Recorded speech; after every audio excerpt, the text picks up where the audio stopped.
अच्छा सर, आप कैबिनेट में क्योंकि बड़े एक्टिव, वेरी वोकल और बड़ी अग्रेसिव आप मेंबर रहे हैं कैबिनेट के। खान साहब किसी दौर में आपको सुनते भी थे, मानते भी थे।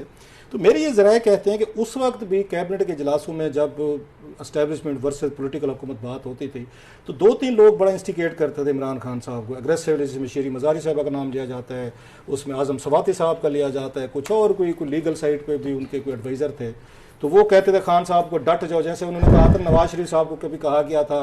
93 में जी कड़ाके काट दो जी, डट जाओ तुसी। तो इसी तरह खान साहब को भी कैबिनेट में कुछ वजीर थे कि जो पुश कर रहे थे एस्टेब्लिशमेंट के अगेंस्ट, उनको पिच कर रहे थे और खान साहब उनकी बातों पे खड़े होते गए। डॉक्टर साहब, मेरा ख्याल है कि आपने जो सवाल किया वो आप किसी तगड़े दलेर आदमी की बात करते। काबीना के अंदर तो ये सारे बुजदिल थे, इनके मुंह से जबान नहीं निकलती थी एस्टेब्लिशमेंट या किसी के खिलाफ। कमरों में जाके सारी साजिशें करते थे,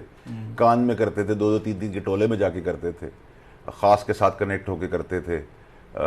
आज़म खान के कमरे से होती थी, शहजाद अकबर के थ्रू होती थी, वो ख़ास की जो IB संभालता था और अपनी लोगों का बताया था आपने। तो वो सारे लोग चैमुजोया के अंदर दो तीन की उस पर चलते थे। इनके बाप में भी हिम्मत नहीं है कि पब्लिकली करें, इनको पता है नहीं, कैबिनेट इजलासों की बात है जब नहीं सर, नहीं, ये सब बहुत कान में छुप के बड़े झूठे और बुज़दिल लोग हैं। अच्छा, दूसरा आपकी क्या रेटिंग है कि खान साहब से कहाँ पे बड़े, वो कहते हैं ना जो ये ग्रीक हीरोज़ के बारे में जब शेक्सपियरियन उन्होंने ट्रेजेडीज लिखी या ग्रीक ट्रेजेडीज लिखी गई, तो वो कहते हैं वो जो आपका हीरो होता है कोई उसका ट्रेजिक फला ज़रूर होता है, लिटरेचर के टर्म यूज़ होते हैं, जिसकी वजह से उसका जिवाल होता है। आप क्या समझते हैं कि खान साहब का वो ट्रेजिक फला, वो कौन सी बड़ी वीकनेस, कोई ब्लंडर, कोई बड़ी बात, ये जिसकी वजह से आज उनकी पार्टी जो है ना लोग उनको छोड़ के जा रहे हैं या यकदम हमें लगता है कि कोलैप्स कर रही है? अपने और परायों पे और अपने बहुत करीब में ट्रस्ट करना उन्होंने शुरू कर दिया और अपनी मेंटल मैथ्स छोड़ दी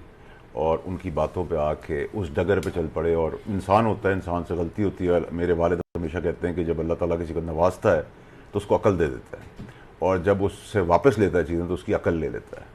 तो ये बात वैसे उस पर शेक्सपियरियन में भी कहा जाता है कि खुदा ने किसी को जब कोई सज़ा देनी है तो पहले उसका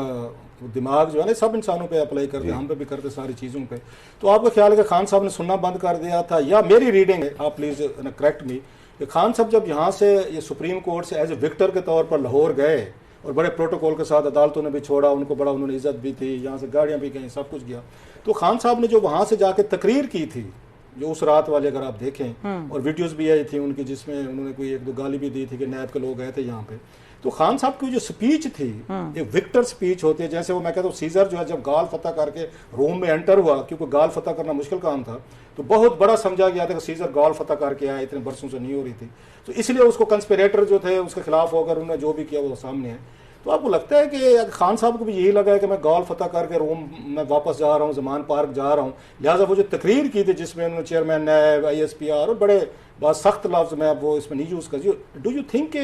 कि वो तकरीर जो है वो आर्मी के लिए, एस्टेब्लिशमेंट के लिए वो इनफ इज़ इनफ और ज़ीरो टॉलरेंस पे गई और ये सारा उसके बाद वो अनलीश हुआ है? मेरे ख्याल से खराज साहब, रियासत ने बहुत बड़ा दिन दिखाया है पहले दिन से लेकर आज के दिन तक, और एक तकरीर या एक वजूहत नहीं होती,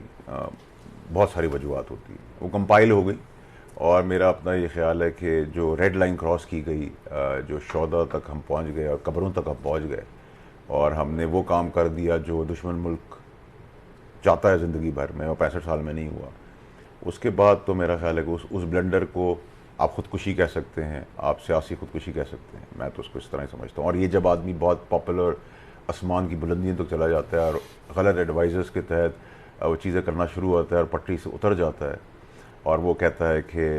मैं ही सब कुछ हूँ, आई मी एंड माई सेल्फ पे बिलीव करता है, रादर देन कि ये बिलीव करे I do the best and leave the rest, कि मैं सब कुछ अच्छा करूँगा बाकी अल्लाह पे छोड़ दूँगा,